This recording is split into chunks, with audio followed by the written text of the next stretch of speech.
محبت کے ساتھ بولے سبحان اللہ. اپنا مراجعہ کر لیں کہ کیا بتاؤں کہ کیا کیفیت میری ہوگی تیرے رسول پہ جس وقت حاضری ہوگی. اور مدینے جانا تاکہ کنجوسی نہیں کریں گے مسکرا کے بولے سبحان اللہ. کیا بتاؤں کہ کیا کیفیت میری ہوگی تیرے رسول پہ جس وقت حاضری ہوگی. سہریت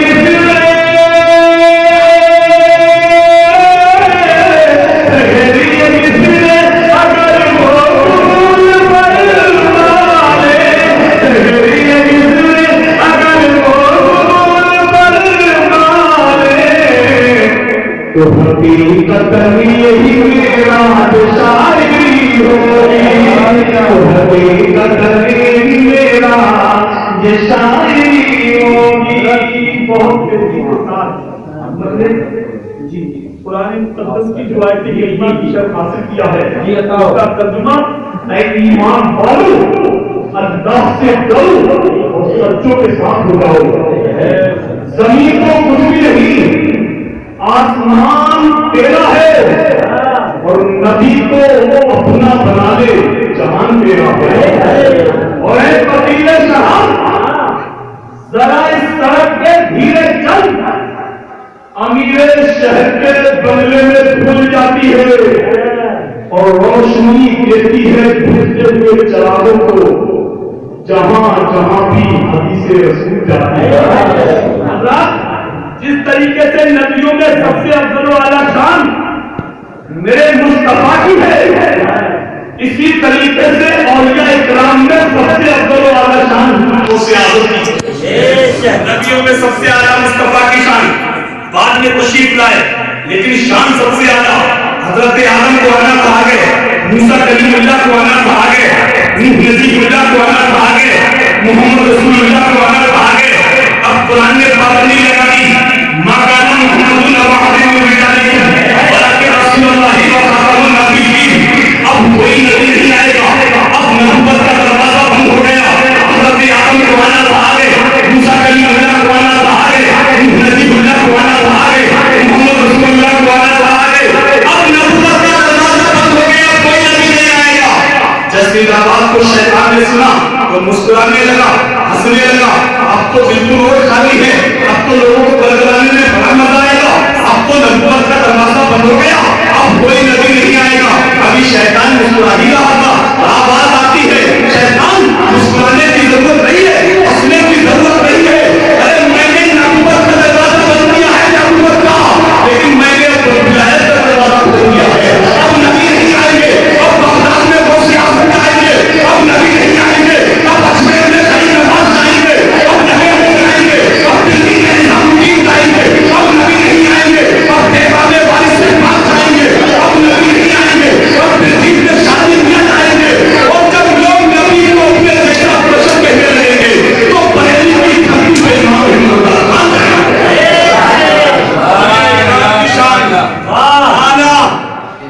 اللہ والوں کی شان اللہ. اور کون وہ سے آدم جنہوں نے بغداد میں برسوں پہلے اعلان فرمایا میرا قدم سارے بندوں کی گردن پہ ہے.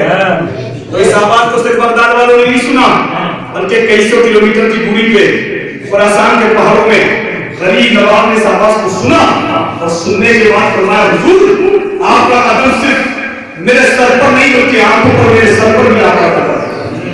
ابھی اندازہ لگائیے, لوگ کہتے ہیں آج دنیا نے بڑی ترقی کر لی, طرح طرح کا موبائل چلا کے یہاں بیٹھ کے سعودیہ کی بات کر دو. نہیں, ارے برسوں پہلے غریب خواجہ غوث اعظم بغداد میں بول رہے ہیں, خراسان کے پہاڑوں میں غریب نواز سن رہے ہیں. یہ کون سا موبائل کا نہ نیٹورک ہے, نہ ٹاور ہے, نہ سم کارڈ ہے, نہ موبائل. اللہ والوں کی شان بغداد میں غوث اعظم بولے 400 کلومیٹر کی دوری پہ غریب نواز سے بات کر رہے ہیں. یہ اللہ والوں کا مقام. اور کون غریب نواز؟ چند منٹ میں آپ سنا وہ غریب نواز جو ہندوستان آئے چند اپنے مریدوں کو لے کے, چند ساتھیوں کو لے کے, اور گزرتے ہوئے جب دلی پہنچے تو آپ کے خاص مرید خواجہ قطب الدین مکیہ کافی بھی آپ کے ساتھ میں تھے. اور جب دلی میں پہنچے تو خواجہ غریب نواز نے خواجہ قطب الدین سے فرمایا خواجہ قطب الدین تم دلی میں رہ کے دلی والوں کو سنبھالو اور میں اجمیر سے پورے ہندوستان کو سنبھالتا ہوں. خواجہ قطب الدین نے کہا نہیں سکتا, میں نے آپ کی خاطر اپنا گھر باز چھوڑا, یا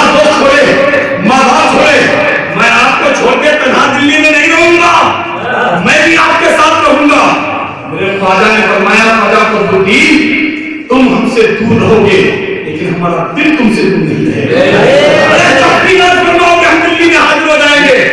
हजरात का ठीक है सरकार, ख्वाजा कुतुबुद्दीन अपनी जिंदगी दिल्ली में गुजार रहे हैं। यहाँ तक के दिल्ली का जो बादशाह शमशुद्दीन अल्तमश थे वो भी आपके मुरीद हो गए, और होने के बाद तमाम लोग आपके मुरीद होने लगे। वहां के मुखालिफिन हासिल दीजिए तो उन्होंने कहा यार हम लोगों को तो कोई हंसी नहीं आता, हम लोगों को तो यार कोई पूछता ही नहीं, जितने नजराना आता है जितने लोग मुरीद होते हैं सब ख्वाजा कुतुबुद्दीन के पास जाते हैं, कैसे करके इसको दिल्ली से भगाया जाए। एक ने कहा मेरे जहन में एक बात आती है, क्या एक औरत के पास चलो, और उसके औरत के पास जाने के बाद फाहिशा औरत के पास गए, औरत ये काम किस लिए करती हो, पैसे के लिए ना, कहां, ऐसा करो अपने अंदर एक घमंड ठहराओ, और यहाँ का बादशाह शमशुद्दीन अल्तमश जो है ना उसके सामने खड़े होकर ये कह दो माज़अल्लाह मेरे पेट में जो बच्चा पल रहा है ये किसी और का नहीं तुम्हारे पीर ख्वाजा कुतुबुद्दीन का है। कहा ठीक है तुम अपना वादा पूरा करो, मैं अपना वादा पूरा करती हूँ। एक दिन शमशुद्दीन अल्तमश की डोली दिल्ली शहर से निकल रही है, औरत खड़ी हो गई, शमशुद्दीन मैं लुट गई, मैं बर्बाद हो गई, मैं तबाह हो गई। क्या हुआ है बताओ, तुम्हें इंसाफ मिलेगा।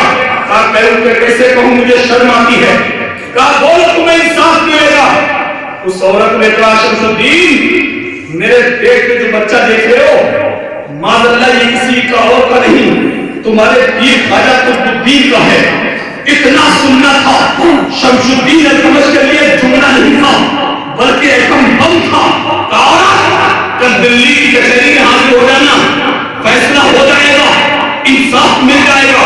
हजरात मीडिया का दौर नहीं है, अखबार का दौर नहीं है, एक दूसरे से लोगों में खच्चर बन के खबरें पहुंची, अरे वो बड़ा साहब है ना उन्होंने ऐसा ऐसा किया है, चलो दिल्ली की कचहरी में फैसला होने वाला है। सुबह उठते ही पूरी दिल्ली की कचहरी घटापट, दिल्ली में तमाम लोग जमा हो गए। ख्वाजा कुतुबुद्दीन भी मौजूद हैं, मुखालिफिन भी मौजूद हैं। शमशुद्दीन अल्तमश ने कहा ख्वाजा कुतुबुद्दीन ये औरत जो बोल रही है ये बात कह रही है कि ये बात सच है। उस वक्त ख्वाजा कुतुबुद्दीन ने कहा हुजूर ये तो मेरा अल्लाह रसूल जानता है क्या सच है क्या झूठ है। शमशुद्दीन अल्तमश ने कहा नहीं ख्वाजा कुतुबुद्दीन हमको कोई गवाह दीजिए, गवाह पेश कीजिए।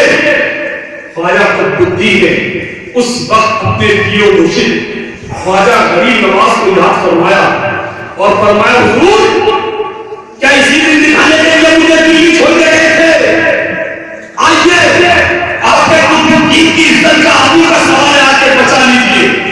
इतना बोलना था, फौरन इस बात को ख्वाजा गरीब नवाज ने अजमेर में रिसीव किया और करने के बाद फौरन दिल्ली की कचहरी में हाजिर होकर सुभान अल्लाह मुरीद ने याद किया पीर हाजिर, और जैसे ही दिल्ली की कचहरी में हाजिर हुए शमशुद्दीन अल्तमश ने देखा खड़े हो गए, सरकार आप अचानक कैसे, आप तो जब भी आते थे कोई खबर कर दिया करते थे, खबर भेज दिया करते थे, लेकिन अचानक कैसे। तो मेरे ख्वाजा ने फरमाया आज मेरे ख्वाजा कुतुबुद्दीन का इमरजेंसी कॉल चली गई, मुझे इमरजेंसी में आना पड़ा। लेकिन शमशुद्दीन तुम ये बताओ ये भीड़ कैसी, ये मजमा कैसा। का सरकार फैसला हो रहा है, का कैसा फैसला। का सरकार ये औरत बोलती है माज़अल्लाह मेरे पेट में जो बच्चा है किसी और का नहीं तुम्हारे पीर ख्वाजा कुतुबुद्दीन का है। मेरे ख्वाजा फरमाते शमशुद्दीन क्या तुम्हें ये यकीन है कि मेरा मुरीद ऐसा कर सकता है। का सरकार आपकी यकीन की बात करते हो, मैं तो सोच भी नहीं सकता। फिर ये भीड़ मचना कैसा। का सरकार फैसला हो रहा है, फैसला आने वाली नस्ल ये ना कहे जब इनके बाप दादा की हुकूमत थी तो इंसाफ का गला घोट दिया जाता था। सरकार फैसला हो रहा है, फैसला का क्या फैसला। का ख्वाजा कुतुबुद्दीन से गवाह मांगा जा रहा है। मेरे ख्वाजा ने फरमाया शमशुद्दीन गवाह ख्वाजा कुतुबुद्दीन के पास नहीं है, गवाह गरीब नवाज के पास है।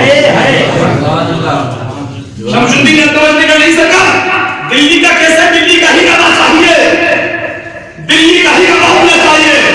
मेरे ख्वाजा फरमाते शमशुद्दीन तुम्हें गवाह भी दिल्ली का ही मिलेगा। तमाम दिल्ली की कचहरी अदालत भरी हुई है, मुखालिफिन भी खड़े हैं, हासिल भी खड़े हैं, औरत भी खड़ी है। मेरे ख्वाजा ने फरमाया औरत तुम भी चुप रहो, ख्वाजा कुतुबुद्दीन तुम भी चुप रहो। ना औरत बोलेगी ना ख्वाजा कुतुबुद्दीन बोलेंगे, बल्कि इस औरत के पेट में जो बच्चा है वो खुद ही बोलेगा। तमाम दिल्ली की अदालत कचहरी भरी हुई है,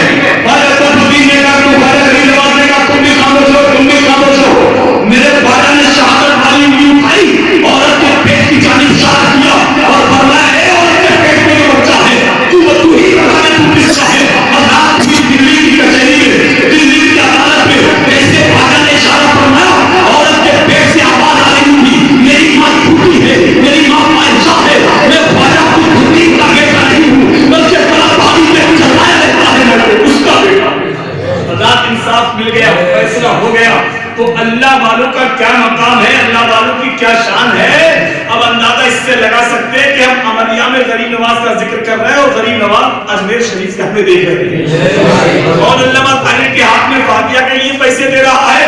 کون کس ارادے سے آیا ہے, کون کس نیت سے بیٹھ رہا ہے, یہ سب اللہ والے غریب نواز جن کی محفل سجا رہے ہیں وہ اجمیر شریف سے دیکھ رہے ہیں. اور ہمارا عقیدہ ہے کہ غریب نواز کی نظریں اس پہ پڑ جائیں اور وہ اسے قبول کر لے تو ہم گناہگاروں کا بیڑا پار ہو جائے. بہرحال وقت کم ہے, اللہ ان باتوں کو قبول فرمائے اور ہم سب کو آنے والی مصیبت بلاؤں سے محفوظ فرما دے. اب آپ کے ساتھ پڑھنے کے لیے جناب حافظ محمد ریحان صاحب روٹی شیر پڑھیں گے. سلام تشریف